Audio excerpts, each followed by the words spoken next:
Isipin mo na ang mundong ginagalawan mo, kung saan ang bawat pag-uusap ay parang isang larangan ng digmaan, kung saan ang pinakamalakas na boses ang laging nananalo. At ang layunin ay hindi upang magkaintindihan, kundi upang manaig. Sa ganitong mundo, ang pagtatalo ay nagiging parang isang palaro. At ang tagumpay ay sinusukat sa pamamagitan ng kung sino ang lumalabas na mas nakakahigit. Ang salita. Makinig ka, Brad. May mga bagay akong gustong malaman mo na katotohanan sa mundong ginagalawan natin na maaaring makasakit sa iyong damdamin. Pero maaari din naman itong makapagpabago ng iyong buhay o ng pananaw ng iyong buhay. Kumbaga, gagamitin mo ang rational thinking mo dito, hindi ang iyong nararamdaman. Kung hindi ay huwag mo nang pakinggan to kung madamdamin kang tao. Dahil nandito ka sa Pilosopong Kanto. Ituloy natin. Paano kung ang walang tigil na pangangailangan na makipagtalo ay hindi pala senyales ng lakas, gaya ng madalas nating iniisip, kundi maskara ng isang bagay na mas marupok? Paano kung sa ilalim nito ay may mas malalim pa na kahinaan na ayaw nating harapin? Ngayong araw, sisiyasatin natin ang mapanghamong ideya ni Friedrich Nietzsche, isang pilosopo na naglakas loob na tanungin ang mismong pundasyon ng ating pananaw sa tunggalian, kapangyarihan at interaksyon sa kapwa. Ang pananaw ni Nietzsche sa pagtatalo ay radikal at nagbibigay ng liwanag. Naniniwala siya na ang tunay na lakas ay hindi nasusukat sa init ng argumento, kundi sa tahimik na kumpiyansa ng isang taong sigurado sa kanyang sarili. Sa pagtatapos ng paglalakbay natin sa pilosopiyang ito, ay maaaring matuklasan mo ang bago at mas malalim na pananaw. Hindi lang kung papaano makipagtalo, kundi kung papaano makipag-ugnayan sa mundong iyong ginagalawan. Ang pilosopiya ni Nietzsche ay isang revolusyon laban sa mga nakasanayang paniniwala ng lipunan. At ang kanyang pananaw sa pagtatalo ay hindi eksepsyon. Para kay Nietzsche, ang kakayahang manaig sa isang usapan o magwagi sa isang pagtatalo ay hindi tanda ng tunay na lakas. Sa katunayan, ito ay madalas na manifestasyon ng kawalan ng kapanatagan. Ang tunay na lakas, ani Nietzsche, ay matatagpuan sa tapang na manindigan sa iyong mga paniniwala nang hindi kinakailangan ng patunay ng iba. At ang taong laging nakikipagtalo ayon kay Nietzsche ay madalas na nagkukubli ng kawalan ng kalinawan sa kanilang sarili. Hinahanap nila ang kumpirmasyon mula sa pagsang-ayon ng iba o sa pamamagitan ng pagdomina ng usapan. Para sa kanya, ito ay isang ugaling mahina sa pinakaugat nito. At upang maunawaan ito ng lubos, kailangan tignan natin ang mas malawak na pananaw ni Nietzsche ukol sa likas na katangian ng tao at sa mga dinamikong umiiral sa kapangyarihan.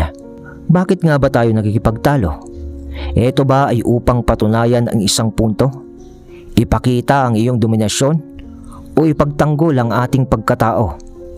Ayon kay Nietzsche, ang mga tunay na malalakas na individual ay kontento sa kanilang sariling mga katotohanan. Hindi sila naaapektuhan ng pagtutol o hindi pagsang-ayon. At sa kanyang kilalang akda na Those Spoke Zarathustra, ipinakilala niya ang konsepto ng Overman o Übermensch. Ang Overman ay isang nilalang na nilampasan na ang mga pamantayan ng lipunan at nabubuhay ng totoo sa kanyang sarili. Ang Overman ay hindi nasasangkot sa maliliit na pagtatalo dahil ang focus nito ay ang pagwawagi laban sa kanyang sarili. Ibig sabihin sa mga problema niya sa buhay, at hindi ito nagre-rely sa patunay ng iba sa kanyang sarili. At eto nga ang punto ni Nietzsche. Ang tunay na lakas ay tahimik. Ang tahimik na lakas na ito ay nagmumula sa kumpiyansa sa sarili, sa kaalaman na hindi mo kailangang kumbinsihin ang iba para patunayan ang iyong sarili. Ngunit alam nyo bang gumagana ito sa ating mga buhay? Madalas ay iniisip natin ang pagiging tama ay mas mahalaga kaysa sa lahat. Mas pinapahalagan kasi natin ang pagkapanalo sa usapan kaysa sa pakikinig. Hindi nyo ba naisip minsan na kung bakit ginawa ng Diyos na dalawa ang iyong tenga at isa lang ang iyong bibig? Kaya dapat kang makinig. Kaya nga, isipin mo, ano nga ba ang kinakalakal natin kapalit ng pagkapanalo? Sa mga relasyon nga, ang pakikipagtalo ay maaaring makasira. Sa halip na lumapit sa isa't isa, hindi ba? Naglalagay tayo ng pader. Sa mga profesional na kaganapan, ang patuloy na pangangailangan na patunayan ng sarili ay maaaring magdulot ng tensyon sa halip na pagtutulungan. Ang pananaw ni Nietzsche ay isang paalaala na minsan ang mas mahalaga ay koneksyon kaysa sa pakikipagtalo. So ano ang dapat nating matutunan dito, mga brad?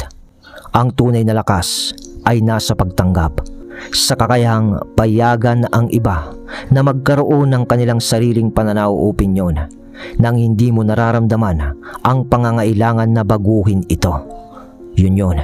Ngunit eto ba ay nangangahulugan na dapat tayong maging tahimik o iwasan na ang alitan? Ang sagot, mga brad, ay hindi. Ang ideya ni Nietzsche ay hindi tungkol sa pag-iwas sa alitan, kundi sa pagpili ng iyong laban na mas mahalaga. Dahil kung minsan, ang pinakamalaking anyo ng lakas ay ang tahimik na paglalakad papalayo mula sa hindi kinakailangan na pag-aaway. Kaya nga, mga brad, papaano natin maisa sa buhay ang mga ideyang ito? Simulan natin yon sa pamamagitan ng pagkilala kung kailan tayo makikipagtalo.